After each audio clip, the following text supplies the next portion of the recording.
Today we're going to be taking a look at the HP Spectre X360 14-inch. I've personally never reviewed an HP Spectre before, just because I've never really been drawn to it, but this one has come out with a little bit of a redesign. It now has a 3:2 aspect ratio. And if you look at some of my reviews of the Microsoft Surface products, it's something that I always comment on, is that I love that they use the 3:2 aspect ratio for their screens. So I decided to pick up this Spectre X360 14-inch. I've been using it for a couple weeks now, and I just want to give you guys my review of it. First, I'll show you the unboxing I did a couple weeks ago. The first thing you get is this big HP box, and you open this up, and there's a littler box inside here, but also a black leather carrying case. Opening up the Spectre box, you have the X360 on top here that is covered in a cloth. More on that in just a minute, but underneath that you have your USB-C wall adapter. That is a 65-watt charger, so that should charge this up nice and fast. They also include the HP Active pen in the box, which is a really nice value add. Another great thing is that the pen will actually magnetically attach to the side of the Spectre X360, which just gives you easy access to it at any point.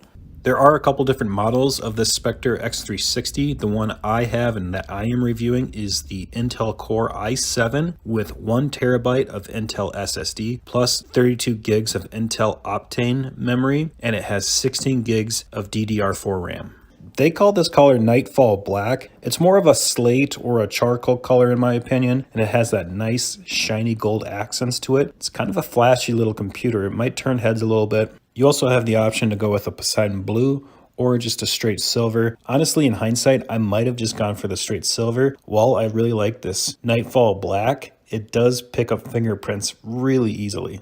And kind of like previous Spectre models, it has that gem cut design to it that again is kind of flashy. It looks pretty modern and just looks a little bit different than your typical rounded off corners laptop. For inputs, you have just the USB-A on one side, and that's because this also has the magnet to attach the pen. On the other side, you have 2 USB-Cs that are Thunderbolt 4, and one is on the kind of the gem cut corner here.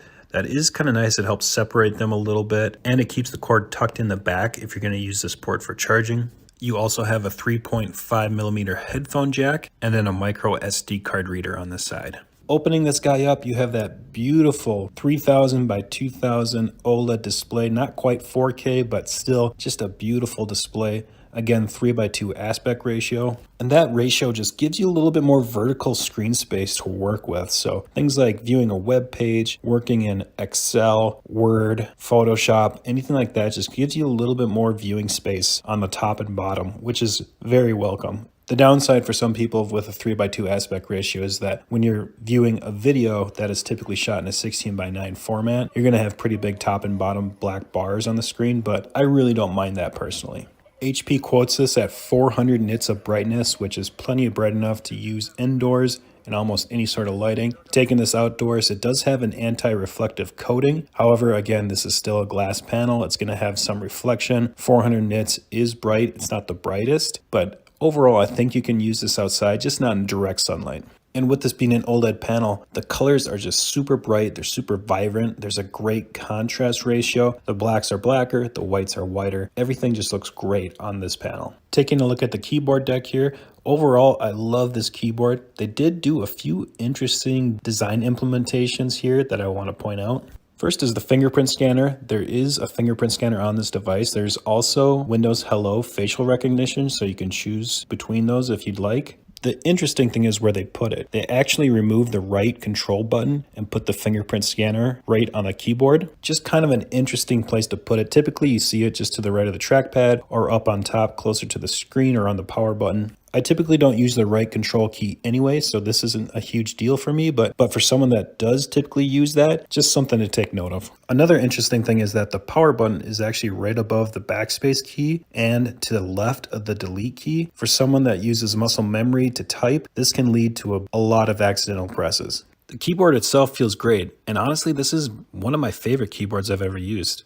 I really like the feedback of the keyboard. It has a nice response to it. It doesn't feel mushy at all. Again, this just feels great to type on. It does have backlighting, and you can choose between 2 different levels of backlighting or turn it off. You have this nice large trackpad on the bottom, and trackpad works great. I've had no issues with it at all. I actually like there's just these slight chamfered gold edges to it that provide just a nice accent to it. Overall, I think it looks great. You have a 720p webcam that works perfectly fine for any sort of video conferencing that you're going to be doing. There's also a privacy key on the keyboard that when you press it, you can see that the webcam turns white. For speakers, we have the typical HP Spectre X360 Bang & Olufsen quad speakers. Overall, I have to say that these are really good speakers. They're not the best that I've heard on any laptop out there, but they have deep, rich sound and they get nice and loud. And overall, this whole package comes in at just 3 pounds, which is pretty light. It's nice and portable, should be just fine to take on the go. And performance has just been as you would expect for the latest generation Intel i7 and 16 gigs of RAM. This thing flies through almost any productivity task you're going to put it through. Multitasking is going to be no problem with 16 gigs of RAM. I've really experienced hardly any slowdowns, and that's with obviously multitasking, but using larger software like Photoshop, some video editing software, everything has run smoothly. I've also done some gaming with the integrated graphics card. That has also performed very well. It does seem to run a little bit warm. If I have this on my lap for an extended period of time, I can definitely feel that. If I'm doing things like gaming, Photoshop, or video editing, it's obviously going to be even warmer, but overall, I think it does run just a little bit warm. Also, the fans do run nice and quiet. I can barely notice them when they're on. Like I said, if I'm doing things that are more graphically intensive, they seem to get a little bit louder, but overall, they are nice and quiet. I have used the pen to draw just a little bit. I am not a good drawer at all, but I've tried it just to test it out. I've also taken some notes with it. It seems to work really great in my opinion. I love that you can magnetically attach this to the side. That seems to be the way a lot of manufacturers are going. It's nice and easy just to pick it up, use it for a second or two, and then attach it right back to the side again. In terms of connectivity, this is Wi-Fi 6 enabled, and so if you have a Wi-Fi 6 router, you can get faster speeds and farther coverage with this HP Spectre X360. It also has Bluetooth 5.0, and as an added bonus, you have Amazon Alexa as a voice assistant. For battery life, again, this is going to be depending upon what you're using this for. If you're gaming a lot or doing a lot of multitasking, a lot of intensive tasks, you're going to have less battery life than someone that's doing very lightweight tasks on their computer. But kind of like with any OLED screen,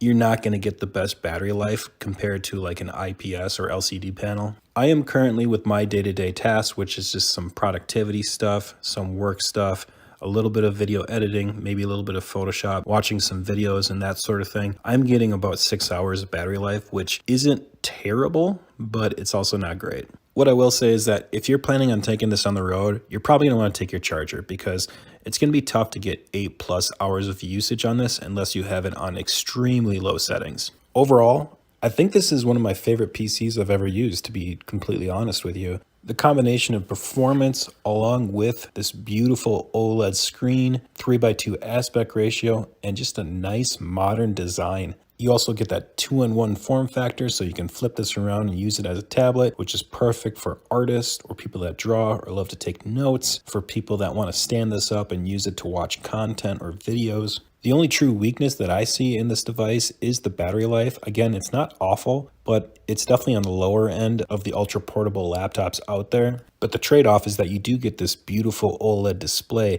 Now, if you don't think that's worth it, you can go with the IPS panel that is full HD that should give you way better battery life. But I personally am just loving this OLED display. So I definitely recommend this to business professionals, people that need that combination of performance and portability. Artists may also be really interested with that 3:2 aspect ratio and the pen included. I can see students being very interested in this, maybe not at this highest tier, but at the lower tiers where it's a little bit more affordable. Overall, I can see many use cases for this product because it is, like I said, one of my favorite PCs to date.